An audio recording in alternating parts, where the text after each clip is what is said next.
નમસ્કાર, star India TV ન્યૂઝમાં આપનું હાર્દિક સ્વાગત છે। આપ જોઈ રહ્યા છો સ્ટાર ઇન્ડિયા ટીવી ન્યૂઝ, સત્યની વાતે સત્યની સાથે। દાહોદ જિલ્લાના ફતેપુરા નગરમાં ફતેપુરા વિશ્વ હિન્દુ પરિષદ બજરંગ દળ દ્વારા રાષ્ટ્રપતિ અને સરકારને સંબોધીને મામલતદારને આવેદનપત્ર આપ્યું।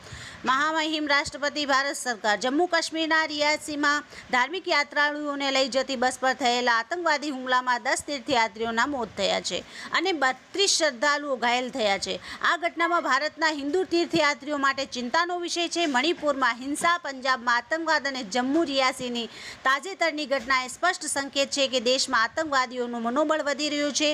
આંતરરાષ્ટ્રીય હિન્દુ પરિષદ રાષ્ટ્રીય બજરંગ દળ દ્વારા આ ઘટનાથી દુઃખી છે અને હિન્દુઓની સુરક્ષા માટે માંગણી કરે છે કે કેન્દ્ર સરકારે જમ્મુ રિયાસીના મૃતકો અને ઘાયલોને અને આ ઘટના માટે જવાબદારોને યોગ્ય ન્યાય આપવું જોઈએ। તે એવી પણ માંગ કરે છે કે મૃતકોના પરિવારના સભ્યોને 50-50 લાખ રૂપિયાના અને ઘાયલોને 10 લાખ રૂપિયા આપવામાં આવે અને ધાર્મિક યાત્રાળુઓને પૂરી પડતી સુરક્ષા આપવામાં આવે જેથી ભવિષ્યમાં આવી ઘટનાઓ ન બને। Star India TV news Fatepura reporter Pravinbhai Kalal, જિલ્લા દાહોદ।